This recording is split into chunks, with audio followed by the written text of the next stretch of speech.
The Seahawks end the season strong with a win, but they were already eliminated from the playoffs. So, were the right moves made this season, and what happens next?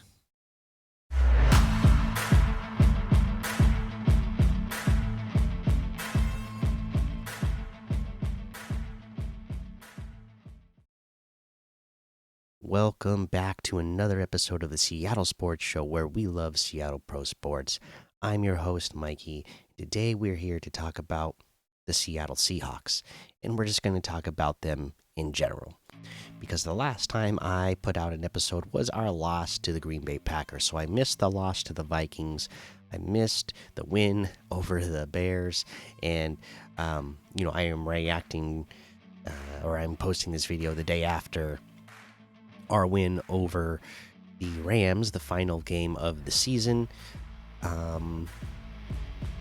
But I kind of wanted to wrap everything up here because, like I said, the last time I recorded, we had just lost to the Packers, and the next game was the Vikings, which was on my birthday. Which, like I said, I wasn't going to let it bother me because it was my birthday that day. And I wasn't going to let a Seahawks loss ruin my day. Ended up not needing the Seahawks ruin my day. Everything, yeah, it was the worst birthday ever. The Seahawks loss included, but my family got really sick. We got norovirus on my birthday, so that was horrible. So the Seahawks loss was the least of my problems, though.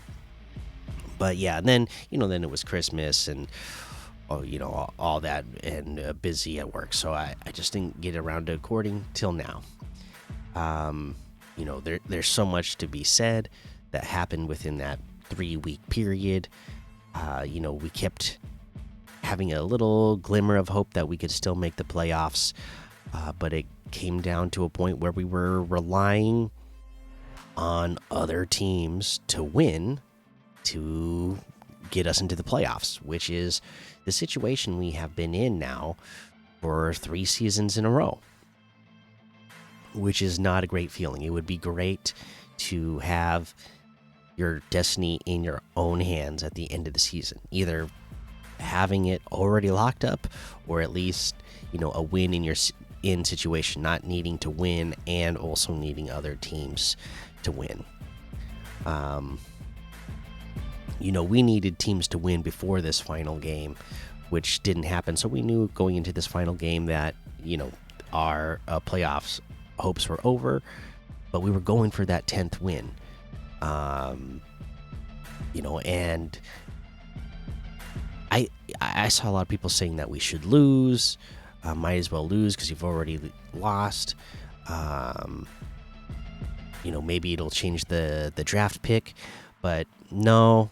That's the other unfortunate thing about our strength of schedule. Our strength of schedule was not quite good enough to get us the tiebreaker over the Rams for that final playoff spot, but our strength of schedule was good enough that for other teams that we have a tied record for, that we weren't going, even in a loss, a couple other teams could have won and tied our record, but our strength of schedule would have been stronger than theirs.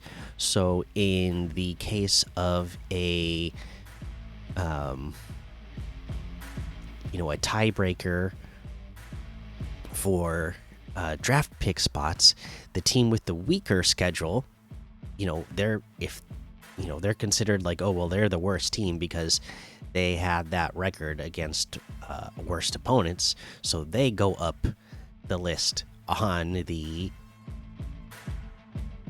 in the draft order. So there was a couple teams that had a chance to tie your record, but you still wouldn't have moved off that draft spot. We were going to be 18 no matter what. So that's where we end up with the 18th overall pick. We end up the best team to not make the playoffs. Go figure. But yeah, so that's what we can expect. When it comes time to draft, we have that 18th pick to play with.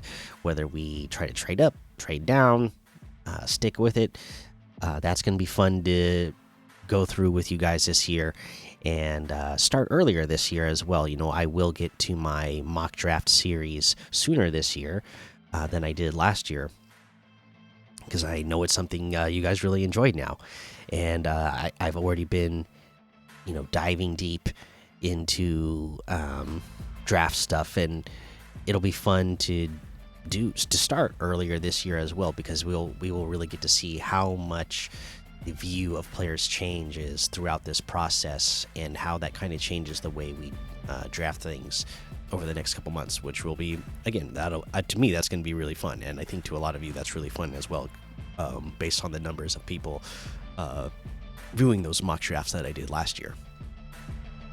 All right, but again, a little bit more about this year. Eliminated from the playoffs before the final game, not a good feeling. But was this a success for Mike Macdonald? I say yes, this was a successful year for Mike Macdonald. He gets to 10 wins, and that is the most wins by a Seahawks coach in their first year. So to me, that was a success. The move was, I don't know if I want to say the move was the right move, because it didn't advance us, right? We didn't get any farther than we were before. But once the decision was made to fire Pete, did they make the move that was right after that? And I say yes. They did hire the right person. Mike Macdonald was the right person to hire. He is going to be a great coach, from what I've seen. And he showed it in his first year, his rookie year as a head coach, getting 10 wins.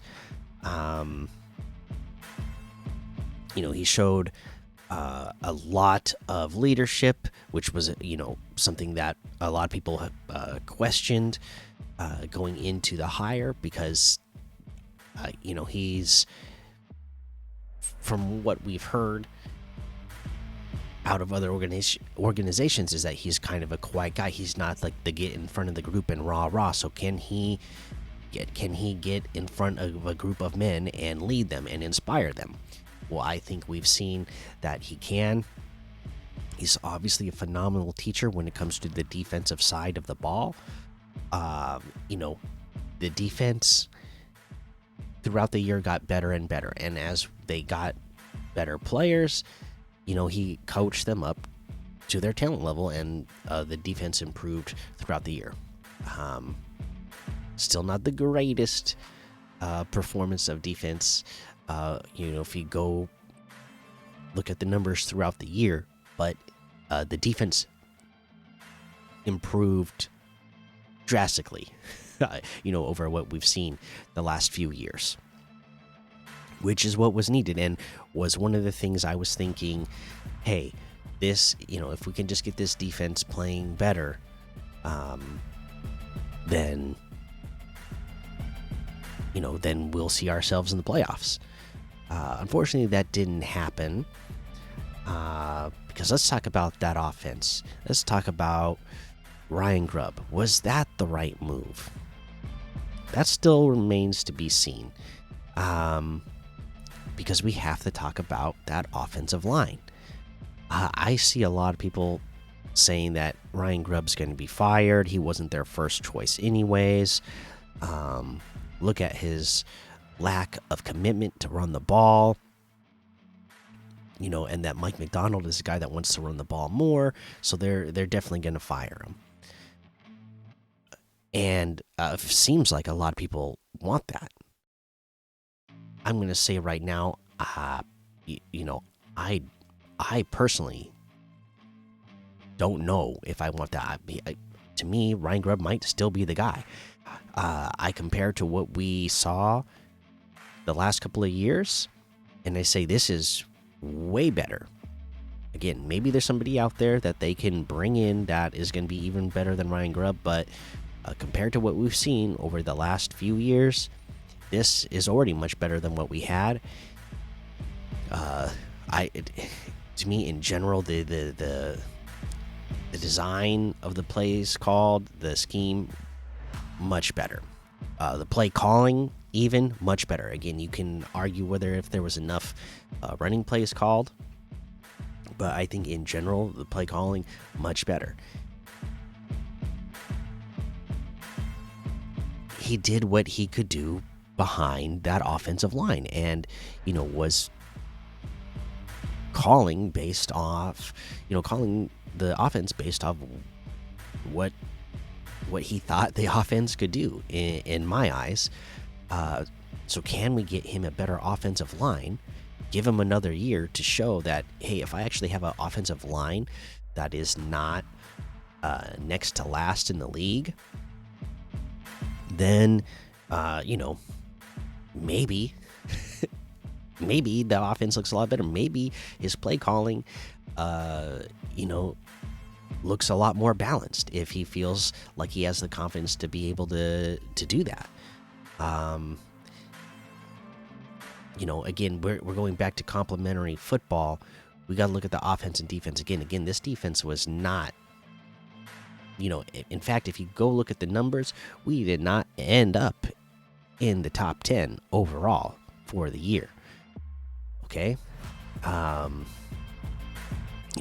much as this defense improved, we were still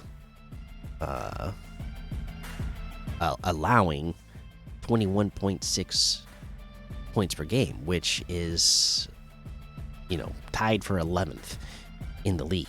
So this was not a top 10 defense. Again, we have a rookie head coach who is calling the defensive plays. If you go back and watch these games, how many games did we allow touchdowns on the first drive and get to our early deficit? And how much did that have to change game plans? Okay, so it is complementary. If we have closer to this top 10 defense throughout the entire year, do we see a better offensive balanced play calling? Maybe. So I don't know. I'm one of the people that says don't fire Ryan Grubb. Again, remember, I grew up in Oregon, so Oregon Duck fan. Throughout my childhood, and then so anyways, I'm an Oregon Duck fan, right? I don't have any sort of bias for Ryan Grubb because he's a Washington Husky coach.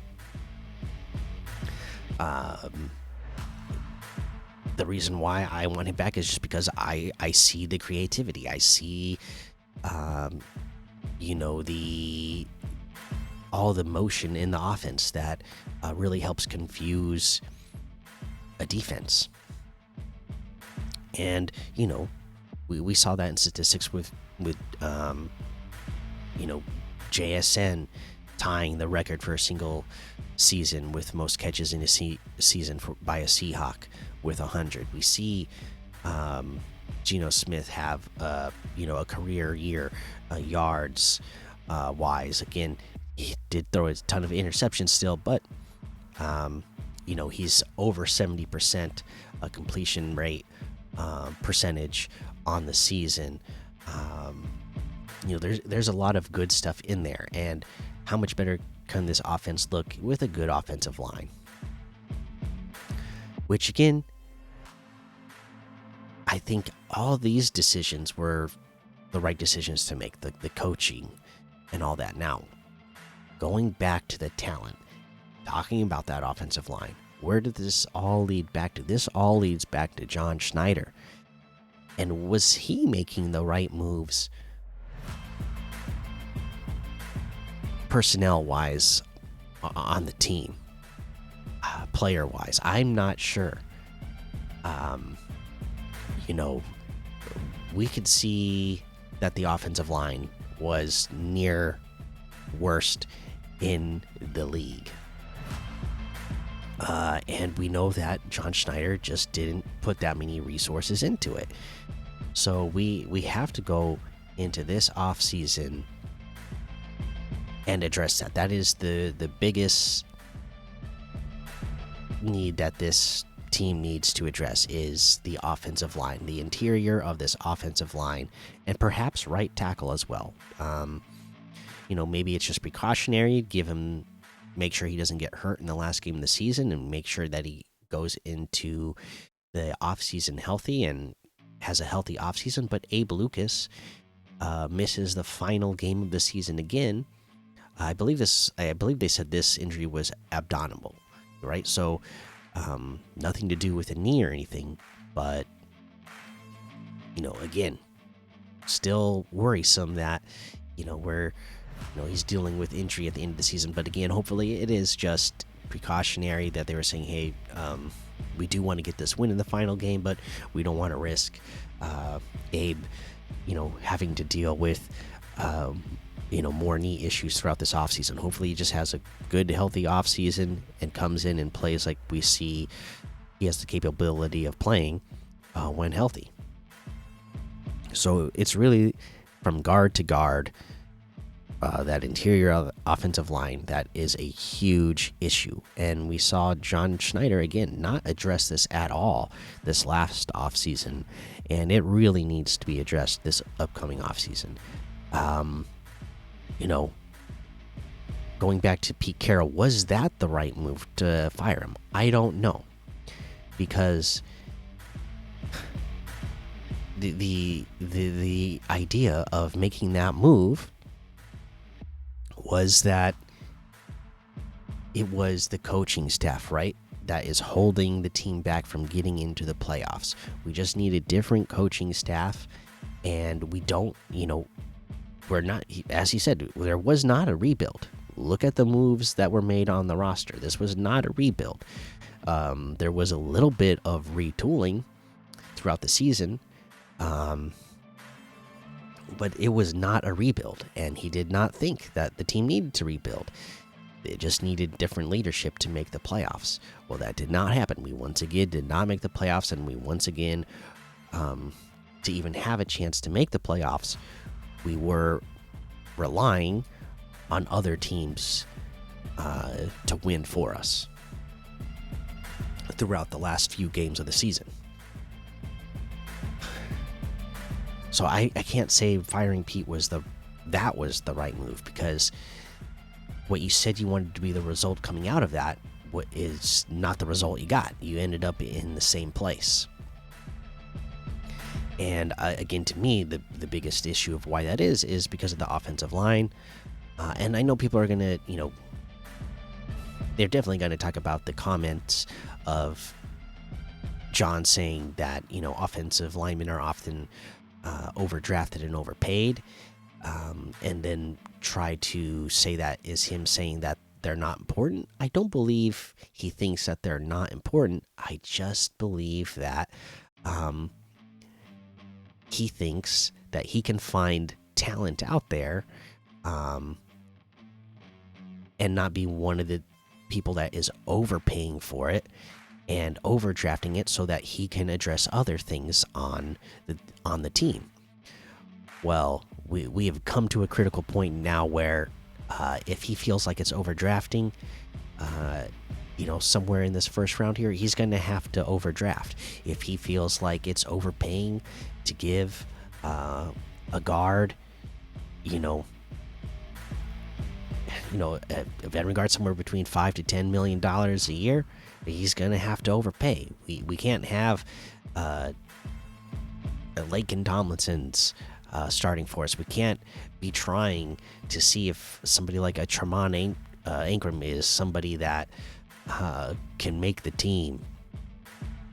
We're going to have to make a much better. Sorry about that. We're going to have to make much better decisions on who we are going after for our offensive line, and we're going to have to scout that offensive line much better than really John Schneider has throughout his entire tenure as the GM. right? Think about the offensive lineman he has, brought in or drafted throughout his entire time here. Uh, you know, there have been some really good ones, but it's not like he's getting the Hall of Famers.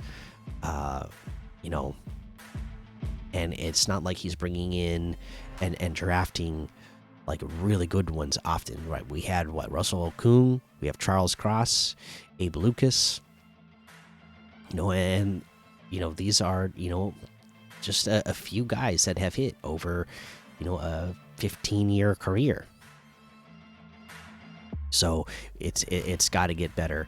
You know, if John is thinking that he needs to fire Ryan Grubb, he really needs to think about like, well, what do I need to do to set up the next guy to be in a better situation than Ryan Grubb is? Yeah, so to me, what happens next? Does somebody get fired? It is Black Monday. Gerard Mayo was already fired from the Patriots. Doug Peterson has already been fired from the Jaguars. To me, Mike McDonald, oh man, his job is safe. He's going to be here. The talk is about Ryan Grubb. Is Ryan Grubb going to get fired? In my eyes, no. He's not somebody that you can fire right away like this and fire out on Black Monday. In my eyes, you keep Ryan Grubb around. If they are going to fire him or are thinking about it, I would really wait to see who's on the market, because I'm not going to just fire this offensive coordinator that had to deal with this offensive line and not have somebody else like great in mind. And that's not going to be Doug Peterson. We saw what he did in Jacksonville with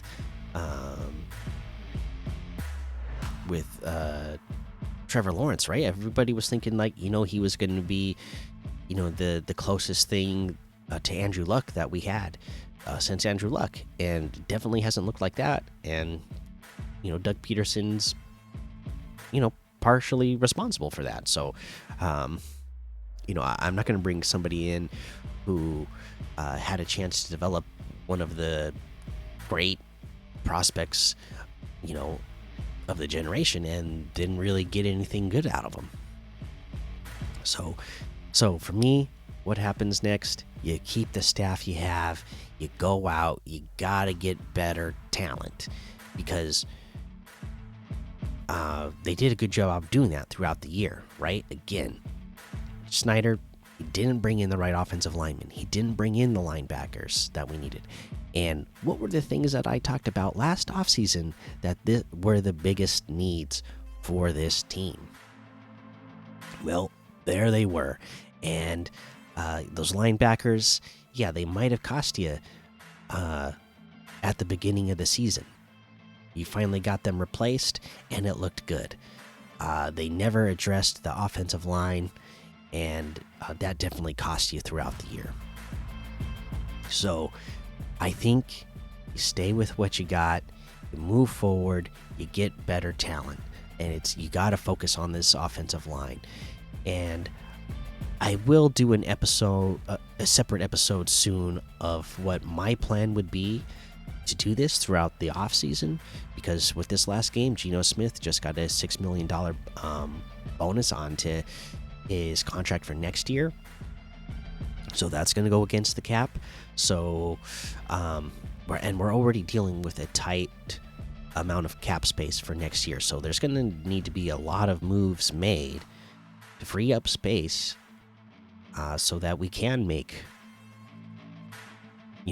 moves to get better next year. So yeah, that'll be in the next episode. That's all I'm going to say in this one. Again, bummer that Seahawks are not going to the playoffs, and they were reliant once again on other teams to get there or not in the first place. To fire our Hall of Fame coach, and then to do so with he only had 1 year remaining. This would have been his final year. So to do that, and um, you know, the reasoning with that being because our playoff window is now, and so we need to move on so we can get into the playoffs, and then to not make that happen, yeah, that does not feel good. Again, I do feel good about the coach that we picked for the future, but it sure is a bummer that we did not meet the goal once the expectations were hit and once that move was made. But once that move was made, I do believe that the other moves were the right move to make once he did make that decision. So yes, I do think the right moves were made, coaching wise. Player personnel, no. So we move forward, we get better. You gotta draft, and you're gonna have to draft again. We'll talk about it in the next episode, but not a lot of cap space there, and not a lot of free agents out there that you're gonna be wanting to pay big money to, anyways. Right, and that comes back to the idea that John Schneider does not want to overpay. He's not gonna go overpay.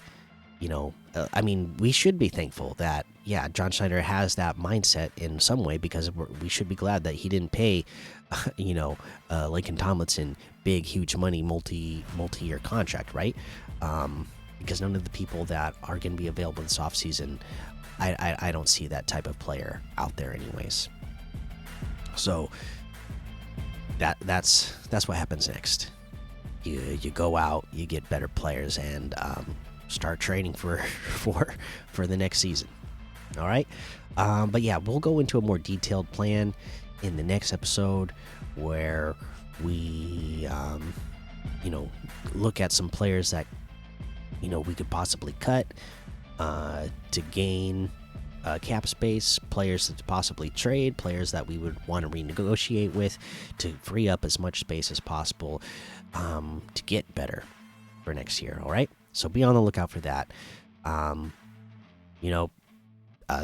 The final game of the season is over. Let me know what you thought about this Seahawks season overall.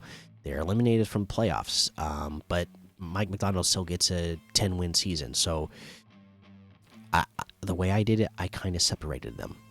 Do you think the season for Mike McDonald was a success?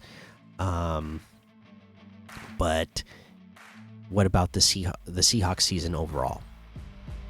Failure, right? I mean, I don't know how else you could look at it, but you let me know. Do you think it's a success that they got 10 wins and it doesn't matter that they made the playoffs because they had a rookie head coach? Again, I separate them. I think the head coach had a successful year, but I think the goals of the organization, that was a failure. But again, let me know in the comments what you think about that. And hit that like button, hit that subscribe button, and